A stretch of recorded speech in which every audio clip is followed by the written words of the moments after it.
സന്തോഷമേകുന്ന കാഴ്ചകൾ അല്ലേ? ഈ കാണുന്ന പുഴയും ആകാശവും മനോഹരമായ പ്രകൃതിയും പ്രപഞ്ചത്തിലെ സകലതും സൃഷ്ടിച്ച ദൈവമല്ലേ നിന്റെ ഉദരത്തിൽ വളരുന്നത്? ആ ദൈവത്തെ ഞാനൊന്ന് ആരാധിക്കട്ടെ. അവതരിച്ച വചനത്തെ ആരാധിക്കാൻ പ്രേരണ തരുന്നത് ദൈവം തന്നെയാണ്.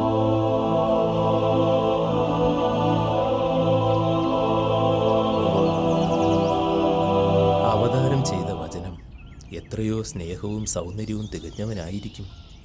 അവിടുന്ന് നമ്മുടെ ഭവനത്തിൽ നമ്മോടൊത്ത് വസിക്കുന്ന മഹോന്നതമായ ഭാഗ്യമാണ് നമുക്ക് ലഭിച്ചിരിക്കുന്നത്. ഇതുകണ്ട് മാലാഖമാർക്ക് പോലും നമ്മോട് അസൂയ തോന്നും. തീർച്ചയായും നമ്മൾ അനുഗ്രഹിക്കപ്പെട്ടവരാണ്. നമ്മൾ ഭാഗ്യമുള്ളവരാണ്. എന്നാൽ മനുഷ്യനായി അവതരിക്കുന്ന പുത്രനെ തിരസ്കരിക്കുന്ന ധാരാളം പേർ ലോകത്തിലുണ്ട്. രക്ഷകനോട് മനുഷ്യർ എത്രയോ ഹീനമായി പെരുമാറും. മനുഷ്യരക്ഷയ്ക്കായി തൻ്റെ ഏകജാതനെ ദൈവം ഭൂമിയിലേക്ക് അയച്ചിരിക്കുന്നു. ലോകത്തോട് ദൈവം അത്രയേറെ കരുണ കാണിക്കുമ്പോൾ ലോകം ദൈവത്തെ വേദനിപ്പിക്കുന്നത് എത്രയോ ഭയാനകവും ദുഃഖകരവുമാണ്.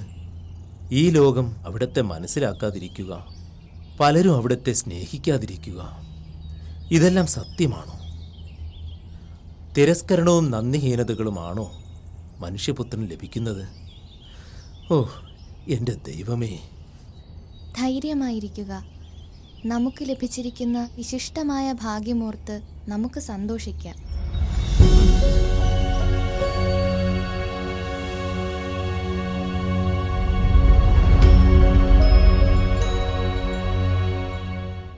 എൻ്റെ പ്രിയേ, നിനക്കാവശ്യമായതെല്ലാം വാങ്ങാൻ സാധിക്കാത്തത് എന്നെ വേദനിപ്പിക്കുന്നു. അത്യാവശ്യ ഭക്ഷണം വാങ്ങാൻ മാത്രമേ എനിക്ക് സാധിക്കുന്നുള്ളൂ. നമ്മുടെ ദൈവവും എല്ലാ സൃഷ്ടികളുടെയും നാഥനുമായവൻ നിന്നിൽ നിന്ന് വളരെ അപര്യാപ്തമായ പോഷണം സ്വീകരിക്കാൻ നിർബന്ധിതനായിരിക്കുന്നു. ദൈവസുതൻ തികഞ്ഞ സംതൃപ്തനാണ്. ഈ അവസ്ഥ ഓർത്ത് വിഷമിക്കേണ്ടതില്ല. ഇനി അവൻ മറ്റെന്തെങ്കിലും ആഗ്രഹിക്കുന്നുവെങ്കിൽ അതിനുള്ള അവസരം അവിടുന്ന് തന്നെ ഒരുക്കും. മാംസം ധരിച്ച വചനം തൻ്റെ അമ്മയായി തിരഞ്ഞെടുത്തിരിക്കുന്നത് ഒരു പാവപ്പെട്ട യുവതിയെയാണെന്ന കാര്യം തന്നെ ശ്രദ്ധിക്കുക. സമ്പന്നരുടെ ഇടയിൽ എല്ലാ സുഖവും ആസ്വദിച്ച് ജീവിക്കാനാണ് അവിടുന്ന് ആഗ്രഹിച്ചിരുന്നതെങ്കിൽ അതീവ സമ്പന്നയായ ഒരു യുവതിയെ അവിടുന്ന് അമ്മയായി തിരഞ്ഞെടുക്കുമായിരുന്നില്ലേ? ദൈവം എല്ലാ സമ്പത്തിൻ്റെയും അധിപനാണ്.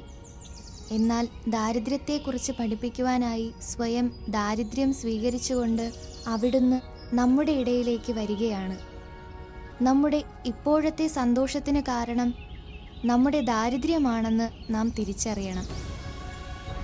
നമ്മൾ ദരിദ്രരല്ലായിരുന്നുവെങ്കിൽ ഇത്രയും വലിയൊരു ആനന്ദം ലഭിക്കുമായിരുന്നില്ല. ശരിയാണ്.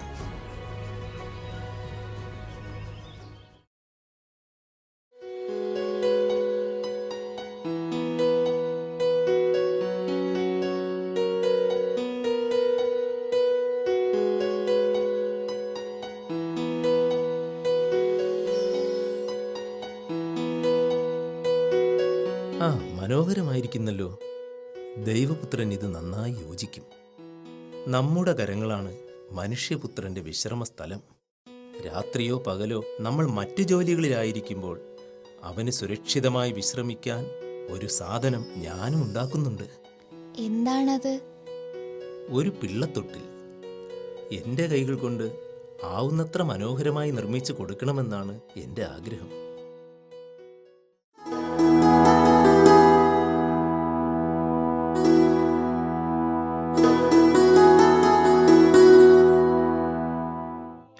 കർത്താവിന് നന്ദി പറയുവിൻ,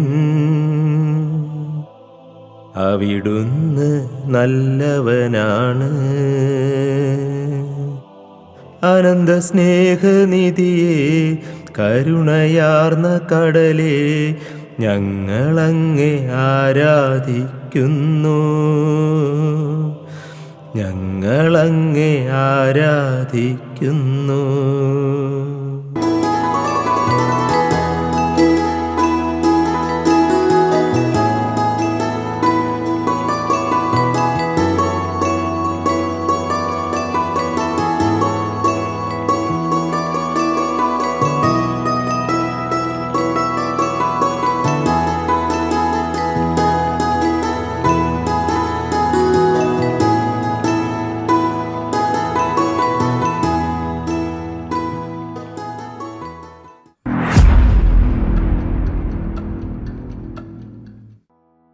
എൻ്റെ രക്ഷകന് വേണ്ടി ഏറ്റവും നന്നായി ഇത് നിർമ്മിക്കണം.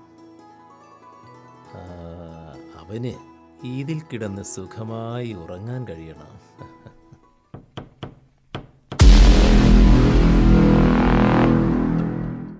ജോസഫ്, എന്തുണ്ട് പുതിയ വിശേഷങ്ങൾ? ഇതെന്താണ് ഒരു പുതിയ സാധനം? പുഴയിൽ നിന്നും മീൻ പിടിക്കാനുള്ളത് വല്ലതുമാണോ? അല്ല, ഇത് പിള്ളത്തൊട്ടിലാണ്. ദൈവത്തിന് വേണ്ടി, ദൈവത്തിൻ്റെ പുത്രനു വേണ്ടിയുള്ളതാണ്. ദൈവമോ? ഏത് ദൈവം? ഏത് പുത്രൻ? നീ എന്തൊക്കെയാ പറയുന്നത്?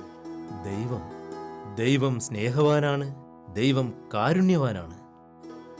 പാപം നിറഞ്ഞ ലോകത്തെ രക്ഷിക്കാൻ ഇതാ ദൈവം മനുഷ്യനായി അവതരിക്കുകയാണ്. ദൈവം മനുഷ്യനാകുമെന്നോ? എന്തിന്? ദൈവത്തിന് പിള്ളത്തൊട്ടിലോ? ജോസഫ്, നിനക്കെന്ത് പറ്റി? ഒറ്റയ്ക്ക് താമസിക്കുമ്പോഴേ എനിക്ക് തോന്നി നിനക്കെന്തെങ്കിലും സംഭവിക്കുമെന്ന്. അതാണ് നീ ഇങ്ങനെയൊക്കെ പറയാൻ കാരണം. ഞാൻ പറയുന്നത് ശ്രദ്ധിക്കൂ. തിരുലിഖിതങ്ങളിൽ എഴുതപ്പെട്ട കാര്യമാണിത്. പൂർവപിതാക്കളും പ്രവാചകന്മാരും പറഞ്ഞ കാര്യം. കർത്താവിനു നന്ദി പറയുവിൻ, അവിടുന്ന് നല്ലവനാണ്. ഈ പകൽ സമയത്തും നീ വീഞ്ഞു കുടിച്ച് മത്തനായിരിക്കുന്നു. കർത്താവിനു നന്ദി ഞാൻ പോയിട്ട് പിന്നെ ഒരു ദിവസം വരാം. ആയിക്കോട്ടെ. കർത്താവിനു നന്ദി പറയുവിൻ. ജോസഫേ, നല്ലൊരു വൈദ്യനെ കാണുന്നതാണ് നിനക്ക് നല്ലത്. ഗ്രാമവാസികളെ, റോമാ ചക്രവർത്തിയുടെ കൽപ്പന എന്താണെന്നറിയുവിൻ. ലോകമാസകലമുള്ള സകലരും പേരെഴുതിക്കാനായി അവരവരുടെ പിതൃഗ്രാമങ്ങളിൽ പോകേണ്ടതാണ്. രാജകൽപ്പന അനുസരിക്കേണ്ടത് തന്നെ. എന്നാൽ ഗർഭിണിയായ മറിയത്തെ തനിച്ചാക്കി ഞാൻ എങ്ങനെ പോകും? ഈ അവസ്ഥയിൽ അവളെയും കൊണ്ട് ദീർഘദൂരം യാത്ര ചെയ്യാനാവില്ല.